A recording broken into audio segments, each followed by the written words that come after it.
sees the daffodils beside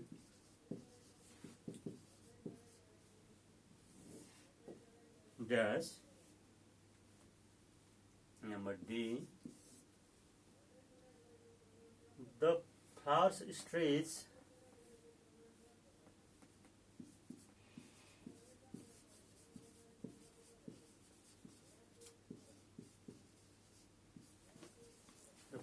stretch continuously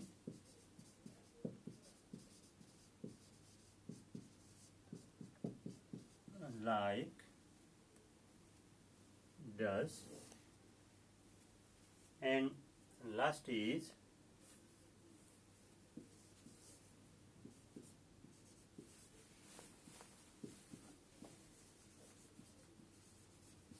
the speaker's heart fills up with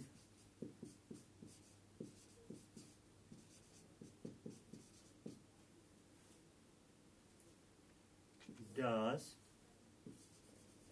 and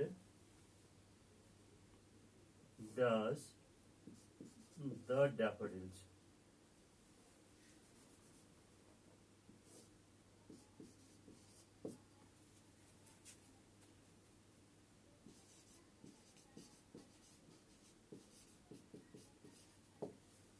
Look, there are 4 sentences which are not complete. Each sentence has blanks A, B, C, D. Each has only one blanks and last E has 2 blanks. Now guess which word may be appropriate or suitable in the blank spaces for number A. I wonder, lonely as a cloud has been composed by dash. It means the poem I wonder, lonely as a cloud has been composed means has been written. Written by whom? Or who is the writer of this poem? Or who is the poet of this poem? If you know the writer of this poem, you should write the name of the writer here. The writer of this poem or this poem has been composed by, it is very easy one. You might have written correct answer, that is William Wordsworth.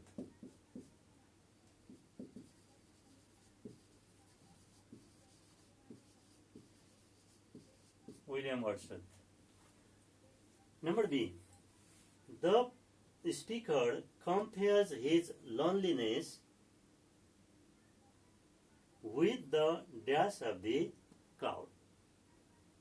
What does the speaker compare his loneliness with?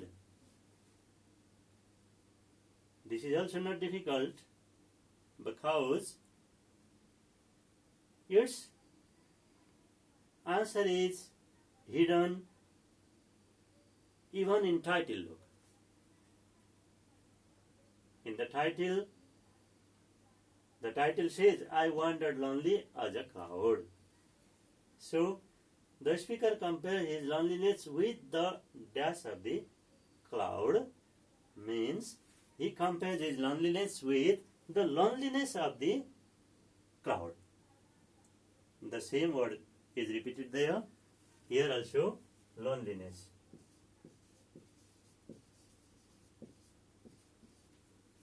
Loneliness.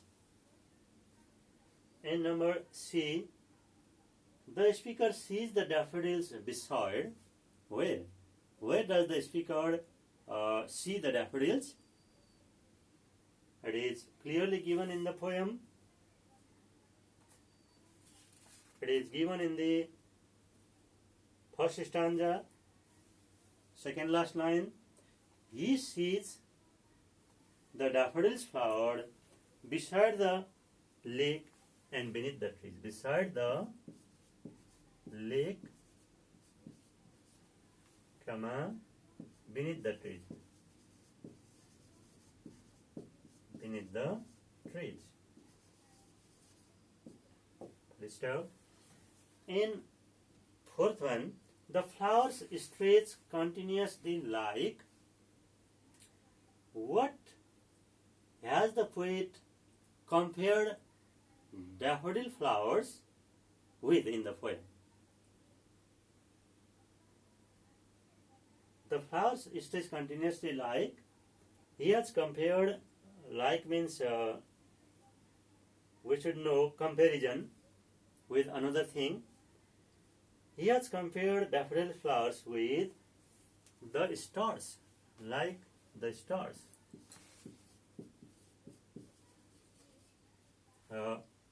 On the Milky Way. On the Milky Way. Look. And last one, the speaker heart, only speaker, I wrote plural, not plural here. The speaker's heart, apostrophe S. The speaker's heart fills up with dash and dash the daffodils. The speaker's heart is filled up with what? His heart is filled up with, you may find from last stanza, second last line, his heart fills up with pleasure. Pleasures. And after his heart filled up with pleasure, he danced, D-A-N-C-E-D, danced with the daffodils. This way, filling the gaps also completed. Okay, students. Okay. After a short break, welcome back. Now, due to the limitations of time, today I could not discuss about short answer questions. So, dear listener, if you have some curiosity, some questions related to this poem, I Wander Lonely as a Cloud, you can contact us on our Thursday's program. On coming Thursday, there will be discussion about the same poems which were taught today. Both of the poems will be discussed, and on that occasion, I'll tell about some important or possible short answer questions. So, before wrapping up today's class, I want to give you some questions which you can try to solve yourself sitting in your home. Okay? If you couldn't solve, then you can ask us on Thursday's program. Okay? So, be ready to write down the questions. It is true-false questions. Suppose it is activities number C. A and B we did above. C is you can do as homework question. Decide whether the following statements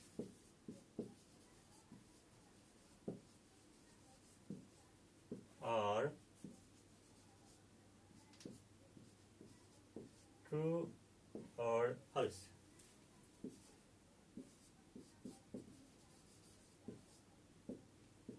True or false. Number A.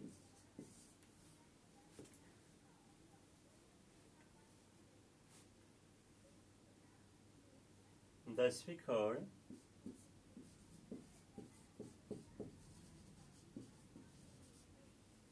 compares his lonely state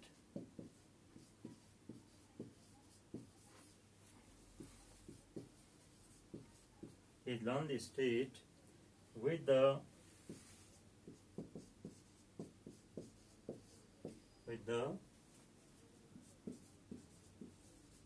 lonely crowd. Number B, the speaker doesn't like the daffodils.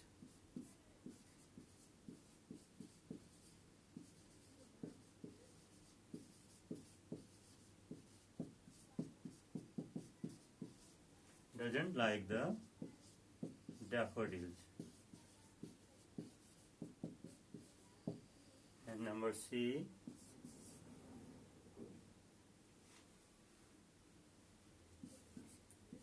the daffodils are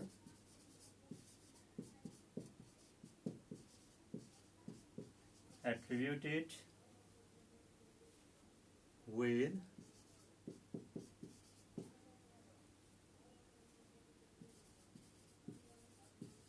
human qualities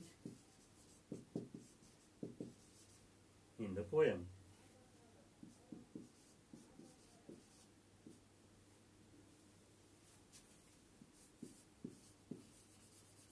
In the poem, number D,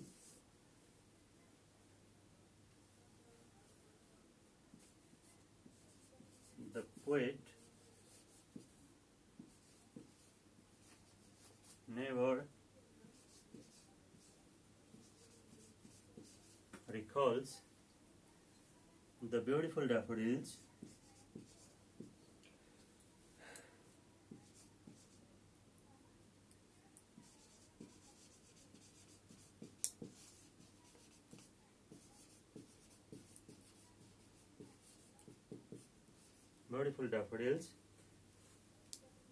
later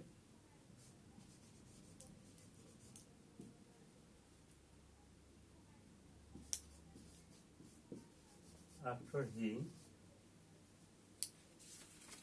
returns from the daffodil field. After he, I write above,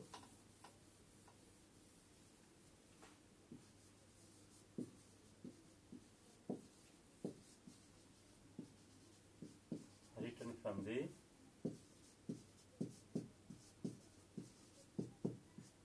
daffodils field.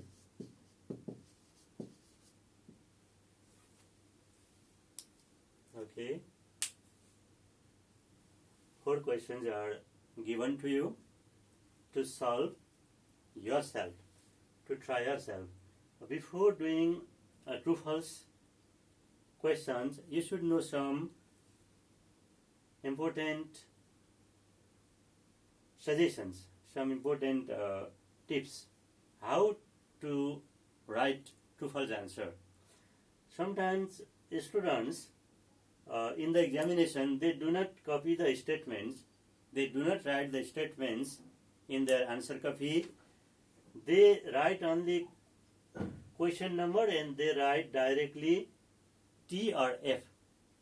If you do so, you may not get marks. You remember? You should know that in true-false question, you should copy the statements clearly and you should write clearly T or F, capital T or F against the statements like this. This way. This is not answer, but just for example, you should write capital T or capital F clearly. If you overwrite T or F and you try to change T to F or F to T, it becomes wrong. Overwriting is not acceptable in T or F, in true false. You should consider this thing while writing answer. Now our time is over, so I want to stop here. Goodbye and have a nice day. We will meet on Thursday discussion class. Bye.